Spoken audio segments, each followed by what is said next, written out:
me, and he's like kind of a genius. And we haven't played together in a minute, and I thought it'd be really awesome if you'd come up and play Carbon Ribs with me, and he said yes.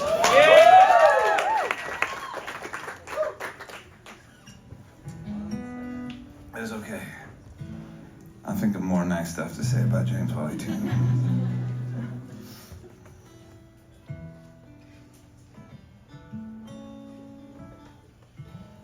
Anybody have a question you want me to answer while James is tuning? Explain Carbon Ribs. Originally Carbon Ribs was called Culver City Blues. I went out west to do this tour, and like none of the shows worked out, so I ended up spending a lot of time in a Culver City hotel. And I sat up in the window, so our hotel didn't have AC. I'm from the South, we used to air conditioning. Not everywhere it is, let me tell you. And I sat up there feeling like really, really insecure about myself. And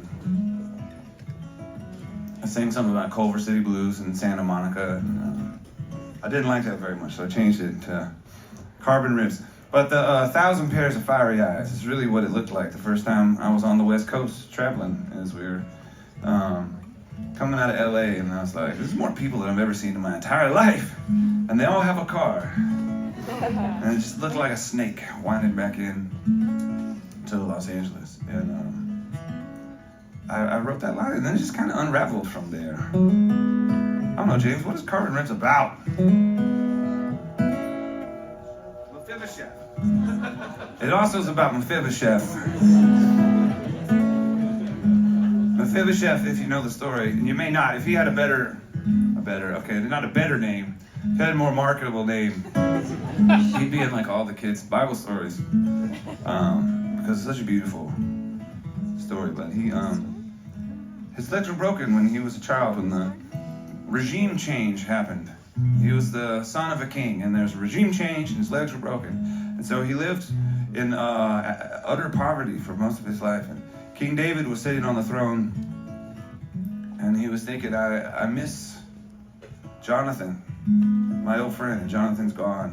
And so he sent for anyone who was related to Jonathan. He said, the only one we can come up with is this poor young man who is begging on the side of the road. And having a handicap in the ancient world was, I'm sure it's difficult now, but back then it would have been like incredibly difficult. And so he was begging for money, begging for food, and King David said, well, bring him in and change his clothes and dress him up and let him eat at my table all the days of his life. And so Mephibosheth, only because of who he was,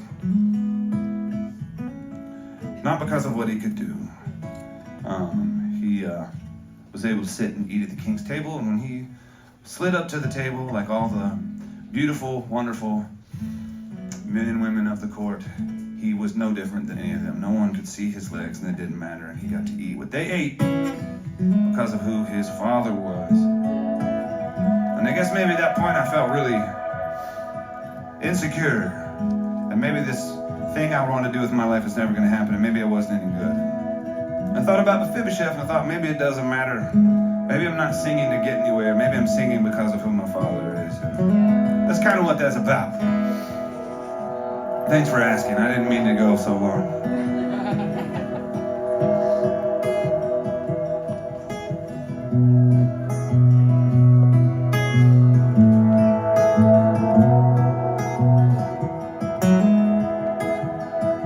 1,000 pairs of fiery eyes burn like a serpent down the highway 5 as a long game until Los Angeles unwinds. I've got this resurrection down inside my skin, but for all my rebelating I just can't make sense of this gravity we're in. 'Cause I'm a dead man now with a ghost who lives within the confines of these carbon ribs. And one day when I'm free, I will sit the cripple at your table, the cripple by your side.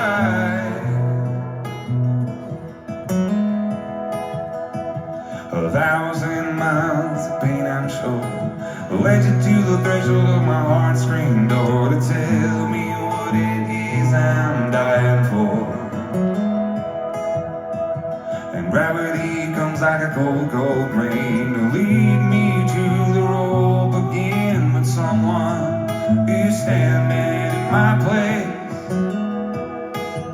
'cause I'm a dead man now with a ghost still lives within the confines of these carbon ribs. And one day when I'm free, I will sit the cripple at your table, the cripple by your side, the cripple at your table, the cripple by your side. And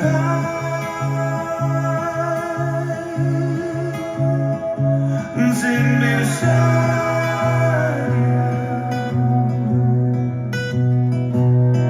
and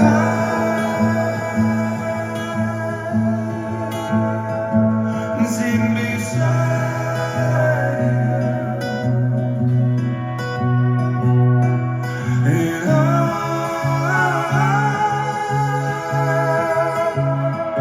I'm sitting beside you, and I'm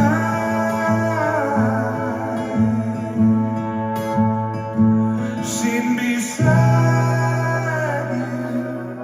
Oh, oh, oh.